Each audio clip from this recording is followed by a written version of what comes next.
Mali nga ba ang pag-flex ng mga milyones na gamit at marangyang pamumuhay ng mga anak ng public officials? May batas bang nasasagasaan ang mga ito? Ngayong talamak ang usapin patungkol sa korupsyon. Ano ang epekto nito sa mamamayang Pilipino? Tara at pag-usapan natin.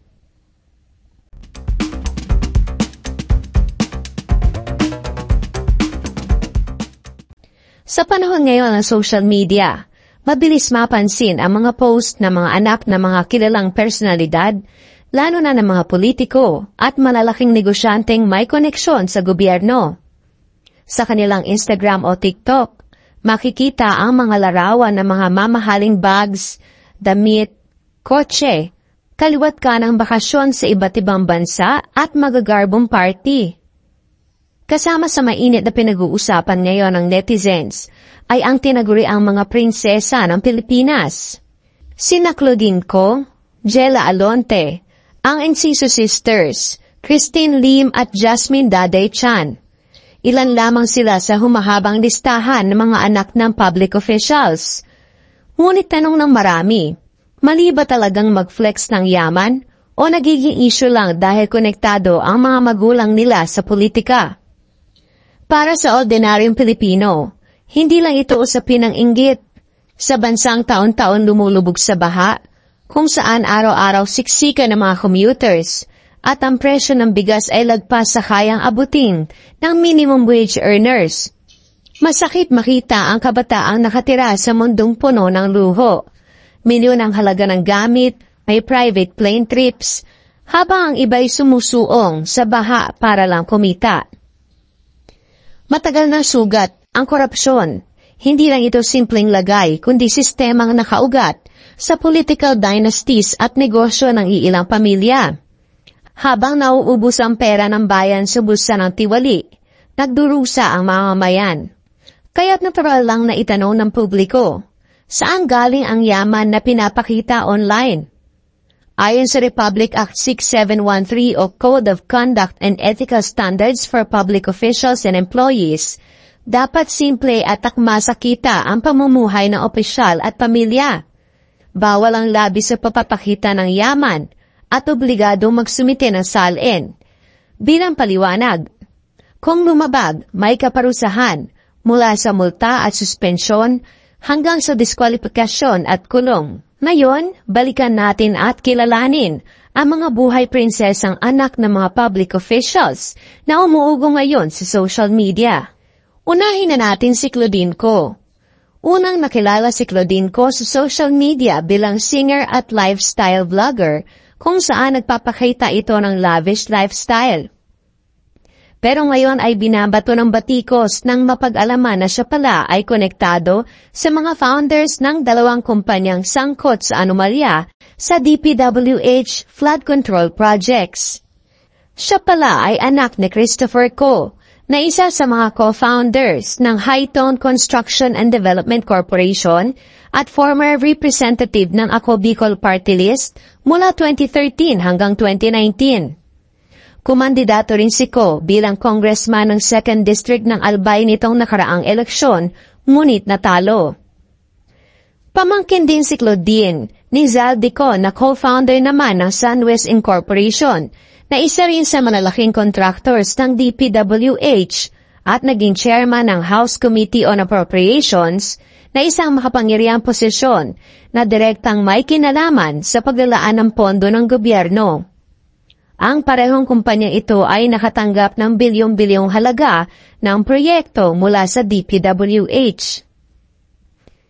Kilalanin naman natin si Jella Alonte. Si Angela Marife M. Alonte o mas kilala bilang Jella Alonte ay anak ng Vice Mayor ng Binyan City, Laguna na si Angelo o Jel Alonte at pamangkin din siya ni Congresswoman Marlene Len Alonte Nagyat, na dating Deputy Speaker ng House of Representatives. Ang kanyang lolo naman ay naging mayor din ng Binyan City. Siya ay unang nakilala sa TikTok hanggang sa pasukin niya ang showbiz under ng Rise Artist Studio. Nagsisimula pa lang sanang umarangkada ang kanyang showbiz career bago ang issue ng mga anak ng politiko. Ang digital series na The Four Bad Boys and Me, ang unang screen performance niya na unang inilabas noong July 2025. Mayong mainit ang usapin sa korupsyon, political dynasty at lavish lifestyle ng mga kaanak ng mga politiko. Hindi nakalusot si Jella sa mga mata ng netizens. Gaya ni Claudine Ko, very proud and loud din siyang ipinapakita ang kanyang mga magagarbong outfits, bags, at expensive travels. Matatandaan na noong 2024 ay nag-viral ang kanyang TikTok video kung saan very proud siya na parte siya ng isang political dynasty at tila pinagtawanan lang niya ang puna ng netizens patungkol dito. Sa pagpasok niya sa showbiz ay humingi siya ng dispensa sa naging viral video niya. Ngunit para sa mga netizens, hindi nila naramdaman ang sincerity nito. Next ay ang Enciso Sisters. Si Vern at Vernice Enciso ay ang magkapatid na anak ng dating director ng Bureau of Customs na si Verne Enciso. Nagsimula sila bilang mga fashion bloggers noong 2010 at naging mga YouTubers at influencers na hanggang ngayon ay kinikilala pa rin dahil sa kanilang mga glamorosong pamumuhay. Si Vernice ay nakapangasawa ngayon ng anak ng businessman na si Jaime de Chavez, na dating nasangkot naman sa plunder case ng dating Pangulong Joseph Estrada.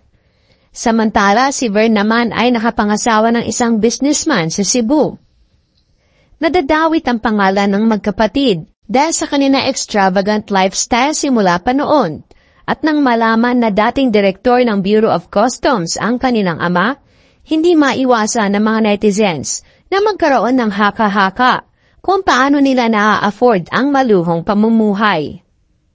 May video pa na nag-viral ngayon kung saan mapapanood si Vern na nagpapasalamat sa kanyang daddy na tinuturing niyang never-ending ATM machine.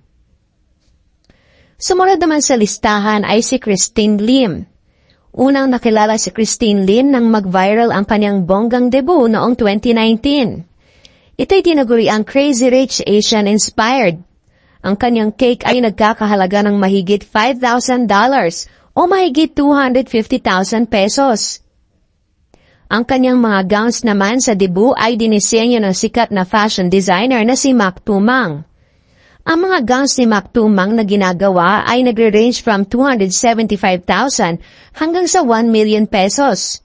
Siya rin ang gumawa ng gown ni Catriona Gray noong lumaban ito sa Miss Universe noong taong 2018. Sobrang enggrande ng event kaya na-feature sa mga lifestyle at entertainment pages online. Dito na nagsimulang mapansin ng publiko ang kanyang pangalan, lalo pa nang malaman na ang kanyang tatay pala ay ang dating mayor na si Reynaldo Katakutan, na nanungkulan sa kanilang lugar sa Capas Tarlac mula 2001 hanggang 2010 at bumalik mula 2016 hanggang 2022. Kaya naman noong panahon ng debut ay kasalukuyang mayor ang kanyang tatay. Marami tuloy ang napaisip, paano na-afford ang napakagarbong celebration? Maliban sa anak ng politiko, siya mismo ay sumabak rin sa politika bilang SK chairman sa kanilang barangay. Ngunit ngayon na isa na siyang public servant, lalo tuloy pinupuna ang kanyang lavish lifestyle. At ang panghuli ay si Jasmine Daday Chan, isang barangay captain na anak din ng mga politiko sa Lapu-Lapu City na sina Mayor Cindy King Chan and Lone District Representative na si Ahong Chan na nagpapalitan lang ng posisyon sa gobyerno.